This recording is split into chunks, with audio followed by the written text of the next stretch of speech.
Gyandeep YouTube channel पर आप सबका स्वागत है।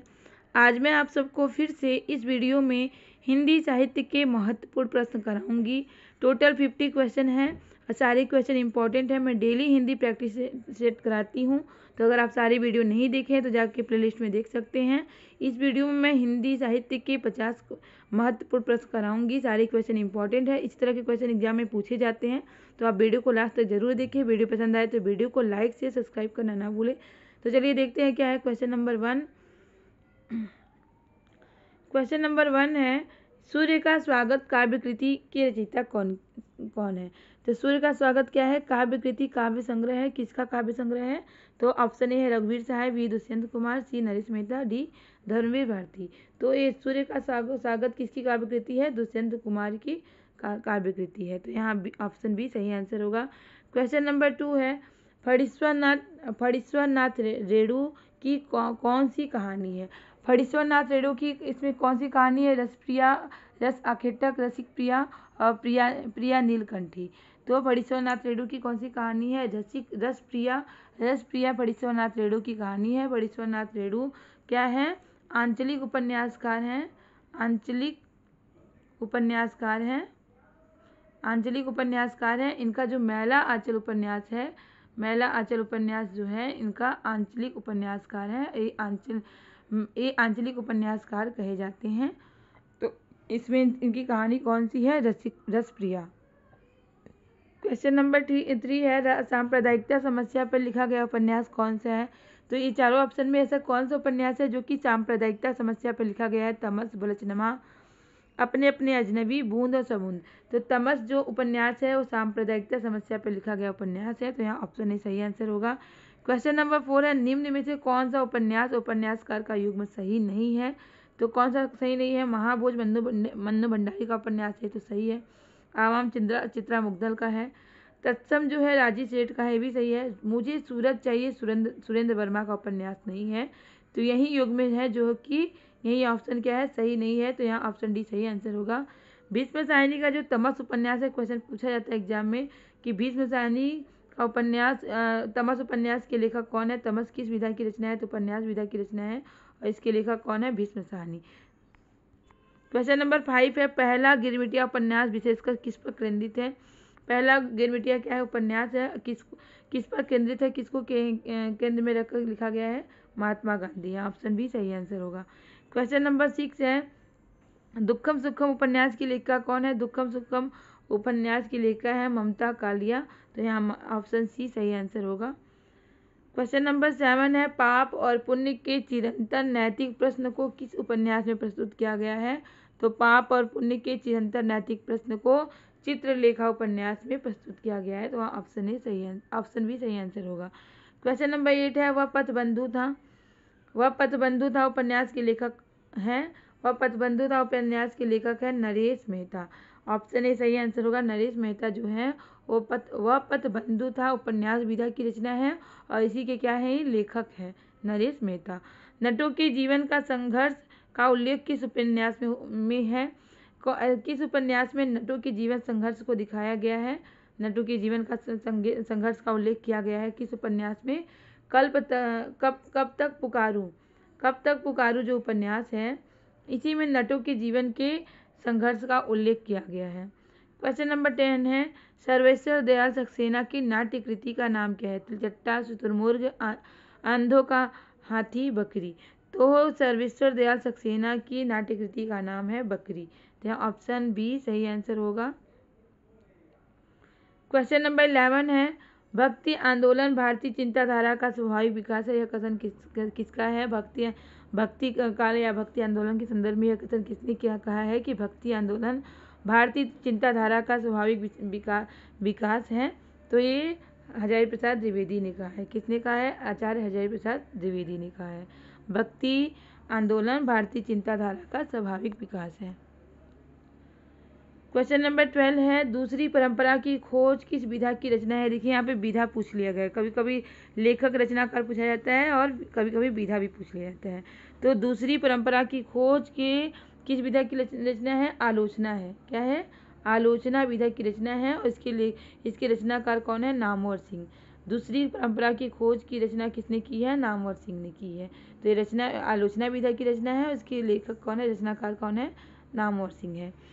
क्वेश्चन नंबर 13 है, सूर्य के अंतिम किरण से सूर्य की पहली किरण तक नाट्य कृति किसकी है? तो क्या है? सूर्य की पहली किरण से सूर्य की अंतिम किरण तक क्या है? नाट्य कृति है, और इसके लेखक कौन है? सुरेंद्र वर्मा। सुरेंद्र वर्मा इसके क्या है? लेखक है। क्वेश्चन नंबर 14 है, नाटक के लिए रंगमंच होना चाहिए, रंगमंच के लिए नाटक नहीं। यह कथन किसका है? तो यह कथन है जयशंकर प्रसाद जी का है। इन्होंने कहा था कि नाटक के लिए रंगमंच होना चाहिए, न कि रंगमंच के लिए नाटक नहीं। क्वेश्चन नंबर 15 है, मध्य वर्ग की पारिवारिक समस्या को दर्शाने वाला नाटक कौन सा है?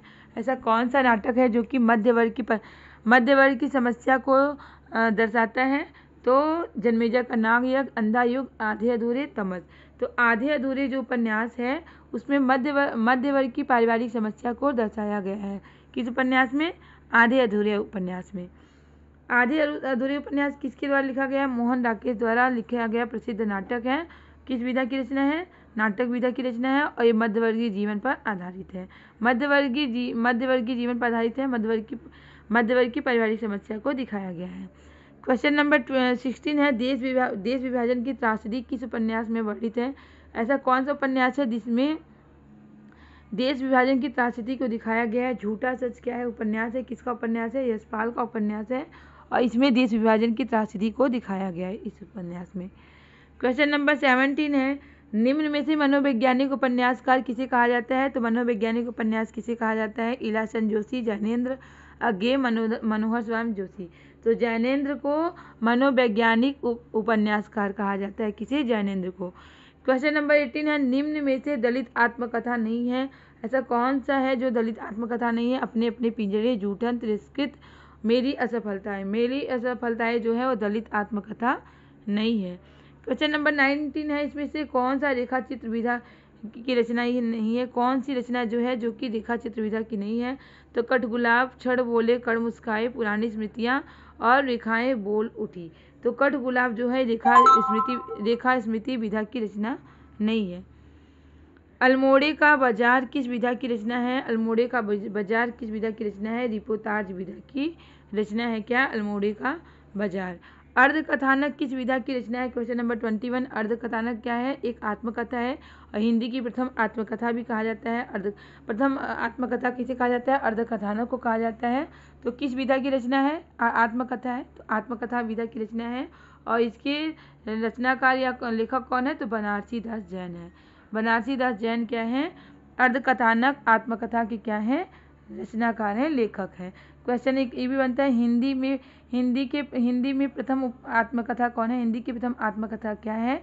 तो हिंदी की प्रथम आत्मकथा है अर्धकथानक, जो कि बनारसी दास की द्वारा लिखी। हिंदी में प्रथम से भी क्वेश्चन पूछे जाते हैं, तो हिंदी में प्रथम कौन है, क्या है, कवि कौन है, रचना क्या है, कहानी क्या है, उपन्यास क्या है, इस पर भी मैंने वीडियो बनाया। अगर आप वीडियो नहीं देखें तो जाके प्लेलिस्ट में वीडियो देख सकते हैं। क्वेश्चन नंबर 22 है, निम्न में से किस पत्रिका से संबंधित साहित्यकार नहीं है?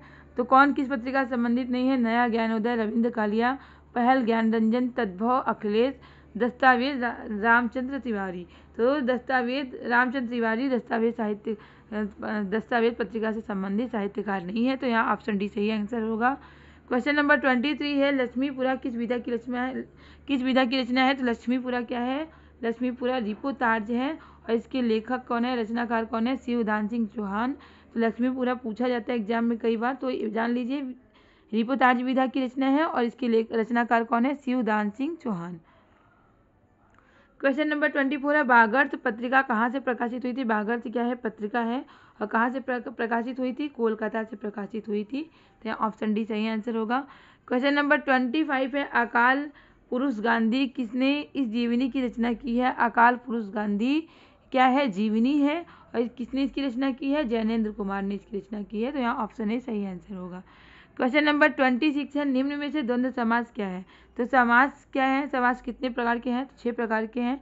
द्विगु समास, द्वंद्व समास, तत्पुरुष समास, कर्मधारय समास, और बहुव्रीहि समास, और अव्ययी समास। तो 6 समास होते हैं। द्वंद्व समास में क्या होता है कि दोनों पद प्रधान होते हैं, बीच में क्या होता है? योजक चिन्ह होता है, जैसे दिन और रात, दिन और रात, दिन रात। तो यहाँ पे दोनों क्या है, दो बीच में योजक चिन्ह होता है और दोनों पद प्रधान होते हैं। दोनों पद क्या होते हैं, एक दूसरे से विपरीत होते हैं।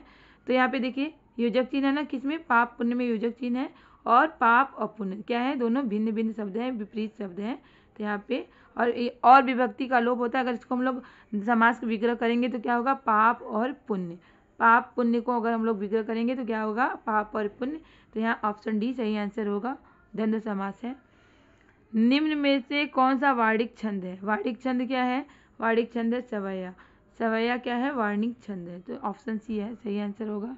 परमानंद शब्द में कौन सा समास है? परमानंद में कौन सा समास है? तो परमानंद में कौन सा समास है, कर्मधारय समास। कर्मधार आनंद कैसा है, परम है। तो जो मतलब जिसमें पहला पद जो होता है विशेषण होता है, या जो विशेषता बताई जाती है, पहला पद विशेषण दूसरा विशेष्य होता है, तो क्या कहलाता है, कर्मधारय समास होता है। आनंद के पहले क्या जुड़ा है, परम, जो कि विशेषण है। तो क्या हो गया, ये कर्मधारय समास हो गया। क्वेश्चन नंबर 29 है, विभत्स रस का स्थायी भाव क्या है? तो विभत्स रस से भी क्वेश्चन बनते हैं। रस कितने प्रकार के होते हैं? तो एक विभत्स रस जो है इसका स्थायी भाव क्या है, जुगुप्सा। जुगुप्सा क्या है, इसका स्थायी भाव है। निम्न में से कौन सा अर्थ अलंकार है? तो श्लेष, यमक, वक्रोक्ति क्या है, शब्द अलंकार है। रूपक जो है क्या है, अर्थ अलंकार है। क्वेश्चन नंबर 31 है, वीर रस का स्थायी भाव क्या है? तो देखिए रस का वीर रस, करुण रस, श्रृंगार रस का स्थायी भाव पूछा जाता है। तो यहाँ वीर रस का स्थायी भाव क्या है, उत्साह है। क्या है, उत्साह है। क्वेश्चन नंबर 32 है, समरस थे जड़ चेतन सुंदर साकार बना था, चेतना एक विलसती आनंद अखंड घना था। यह पंक्ति इस पंक्ति में कौन सा रस है? तो इस पंक्ति में है श्रृंगार रस, करुण रस, शांत रस, भयानक रस। तो इस पंक्ति में शांत रस है। क्वेश्चन नंबर 33 है, पंचवटी शब्द में कौन सा समास है? पंचवटी शब्द में कौन सा समास है? पंच मतलब 5। अगर पहला पद संख्या रहता है तो कौन सा समास कहलाता है, द्विगु समास कहलाता है। कौन सा समास कहलाता है, संख्या। पंचवटी, पंच 5 हो गया। तो ये 5 यहाँ पहला पद क्या है, संख्या है। तो ये क्या होगा, द्विगु समास। यहाँ ऑप्शन बी सही आंसर होगा।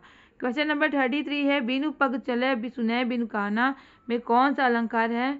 बिनु पद चले सुनय बिनु काना, यहाँ पे असंगति अलंकार है। तो यहाँ ऑप्शन ए सही आंसर है। क्वेश्चन नंबर 35 है, निम्न में से कौन सा अर्ध स्वर है? तो अर्ध स्वर कौन सा है, य, म, र, ल। तो यहाँ य जो है अर्ध स्वर है, य और व दोनों क्या है, अर्ध स्वर। तो वह भी पूछेगा तो कौन सा स्वर कहलाएगा, वह अर्ध स्वर कहलाएगा। क्वेश्चन नंबर 36 है, बिहारी हिंदी की बोली का नाम क्या है? बिहारी, मैथिली, मगही, भोजपुरी। क्या है, बिहारी हिंदी की बोली है। तो मगही जो है क्या है, यहाँ पे ऑप्शन ए सही आंसर है। मगही जो है बिहारी हिंदी की बोली है। तो पूर्वी बिहारी हिंदी की 2 बोलियाँ हैं, एक मगही मैथिली, और पश्चिमी बिहारी हिंदी के अंतर्गत कौन सी बोली आती है, भोजपुरी। तो मगही, मैथिली, भोजपुरी क्या है, बिहारी हिंदी की बोलियाँ हैं। तो ये ऑप्शन ए सही आंसर होगा। पश्चिमी हिंदी में कौन सी बोली आती है? पश्चिमी हिंदी के अंतर्गत 5 बोलियाँ आती हैं, खड़ी बोली, हरियाणवी, ब्रजभाषा, कन्नौजी, बुंदेली। तो यहाँ पे कन्नौजी ऑप्शन में है। तो यहाँ पे ऑप्शन बी सही आंसर होगा। पश्चिमी हिंदी की कौन सी बोली है? मगही तो आप पूर्वी हिंदी की हो गई, और मैथिली भी पूर्वी हिंदी की हो गई, मगही तो है नहीं पश्चिमी हिंदी। तो ये क्या है, बी ऑप्शन सही होगा। कन्नौजी जो है पश्चिमी हिंदी है। क्वेश्चन नंबर 38 है, राजभाषा आयोग के प्रथम अध्यक्ष कौन है? राजभाषा आयोग के प्रथम अध्यक्ष हैं बाल गंगाधर खेर। बाल गंगाधर खेर जो है वो राजभाषा आयोग के प्रथम अध्यक्ष हैं। क्वेश्चन नंबर 39 है, संविधान के किस अनुच्छेद के अंतर्गत हिंदी को संघ की राजभाषा का दर्जा दिया गया? इंपॉर्टेंट क्वेश्चन है, कई बार पूछा जाता है। तो अनुच्छेद 343 के अंतर्गत हिंदी को संघ की राजभाषा का दर्जा दिया गया। ये इंपॉर्टेंट क्वेश्चन है। भाषा की सार्थक लघुत्तम इकाई क्या है? भाषा की सार्थक लघुत्तम इकाई क्या है? शब्द है। अगर भाषा की सबसे छोटी इकाई पूछी जाएगी तो अक्षर या वर्ण कहलाएगा। भाषा की सार्थक लघुत्तम इकाई पूछा जाएगा तो सार्थक लघुत्तम इकाई पूछा जाएगा तो शब्द, और सबसे छोटी इकाई पूछा जाएगा तो अक्षर या वर्ण कहलाएगा। क्वेश्चन नंबर 41 है, महाप्राण ध्वनियाँ व्यंजन वर्ग में किससे संबंधित है? महाप्राण ध्वनियाँ जो है व्यंजन वर्ग में किससे संबंधित है? तो देखिए क वर्ग, क हर एक वर्ग में 5 वर्ण होते हैं। तो क वर्ग में क ख ग घ अंग, च वर्ग में च छ ज झ इं, च छ ज झ इं 5। हर एक वर्ग में कितने वर्ण होते हैं? 5 होते हैं। तो पांचों वर्गों में से पहला और दूसरा चौथा जो होता है क्या कहलाता है? महाप्राण। और उस वर्ग भी कहा जाता है उसे।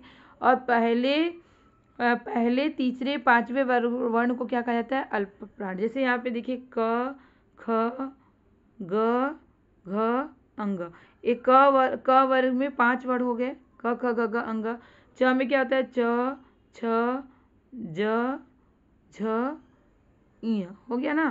तो इस च वर्ग में कितने हो गए? 5 वर्ण हुए। तो हर एक वर्ग में 5 वर्ण होते हैं। तो जो दूसरा और चौथा जो होता है क्या कहलाता है? महाप्राण। तो इसमें ख और ग क्या है? महाप्राण ध्वनियाँ हैं। और पहला, तीसरा और पांचवा क्या कहलाता है? अल्प प्राण ध्वनियाँ कहलाता है। अब इसमें च छ ज झ इं में देखिए छ और झ क्या है? महाप्राण ध्वनियाँ हैं। च झ और इं क्या है? अल्प प्राण ध्वनियाँ हैं। तो यहाँ पे पूछा जा रहा है कि महाप्राण ध्वनियाँ व्यंजन किससे संबंधित है?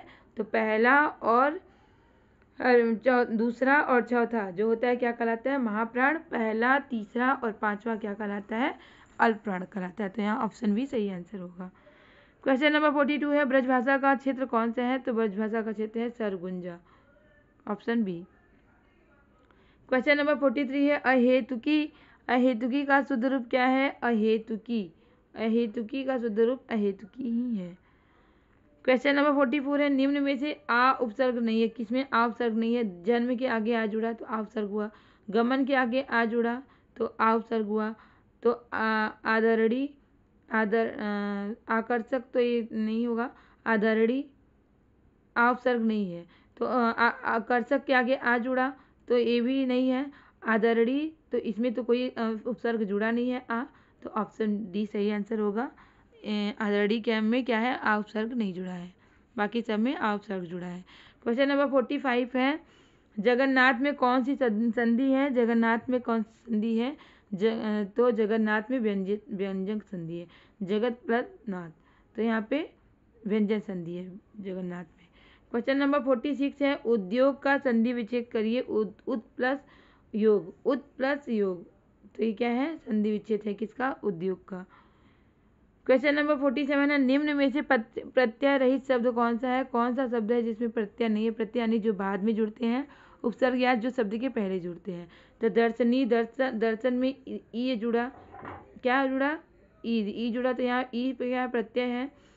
और भिक्षुक, भिक्ष उक जुड़ा इसमें, भिक्षु में का जुड़ा। और कर्तव्य, कर्तव्य या दुर्गुण, दुर्गुण में क्या है? प्रत्यय नहीं है, दुर्गुण में क्या है? प्रत्यय नहीं है। अथवा व्याकरण की दृष्टि से है क्या? अव्यय। अथवा क्या है? व्याकरण की दृष्टि से क्या है? अव्यय है। यहाँ पे ऑप्शन डी सही आंसर होगा। क्वेश्चन नंबर 49 है, प्रत्येक का संधि विच्छेद होगा प्रति प्लस एक। प्रति प्लस एक क्या होता है? प्रत्येक का संधि विच्छेद होता है। तो यहाँ ऑप्शन बी सही आंसर होगा। लास्ट क्वेश्चन है क्वेश्चन नंबर 10। क्वेश्चन नंबर 50, घोटक का तद्भव रूप क्या है? घोटक का तद्भव रूप, घोटक मतलब घोड़ा, घोटक का तद्भव रूप, अश्व मतलब भी घोड़ा होता है, तुरंग मतलब भी घोड़ा होता है, लेकिन तद्भव शब्द पूछा जा रहा है। तो तद्भव मतलब जो कि हिंदी संस्कृत से हिंदी जिसमें कोई परिवर्तन ना हो के, जो संस्कृत के शब्द जो बिना परिवर्तन के आते हैं वो क्या कहलाते हैं? तत्सम। और जिसमें परिवर्तन होता है क्या कहलाता है? तद्भव। तो यहाँ पे घोड़ा क्या है? तद्भव शब्द है। क्वेश्चन नंबर 51, अनाम दास का पोथा उपन्यास की रचयिता कौन है? अनाम दास का पोथा क्या है? उपन्यास है। और इसकी रचयिता कौन है? लास्ट क्वेश्चन आप लोगों के लिए है। अगर आपको इसका आंसर पता है तो आप कमेंट बॉक्स में ज़रूर बताइएगा इसका आंसर। इससे समझ में आएगा आपकी तैयारी कैसी हो रही है। तो अनाम दास का पोथा उपन्यास की रचयिता कौन है? क्या है? उपन्यास है अनाम दास का पोथा। इसके रचयिता कौन है? जैनेन्द्र अज्ञेय, हजारी प्रसाद द्विवेदी, प्रभाकर माचवे। तो आपको अगर आंसर पता है तो कमेंट बॉक्स में ज़रूर बताइएगा। उम्मीद है कि आपको वीडियो ज़रूर पसंद आया होगा। वीडियो पसंद आया तो वीडियो को लाइक शेयर सब्सक्राइब करना ना भूलें, क्योंकि आपका लाइक शेयर सब्सक्राइब हमें मोटिवेट करता है इस तरह के क्वेश्चन, इस तरह के टॉपिक लाने के लिए, जिससे आपकी अच्छी तैयारी हो सके और आप अपने एग्जाम में सफल हो सके। इसी तरह के क्वेश्चन, इसी तरह के टॉपिक की तैयारी करने के लिए हमारे चैनल से जुड़े रहें। तब तक के लिए मिलते हैं नेक्स्ट क्लास में। बाय।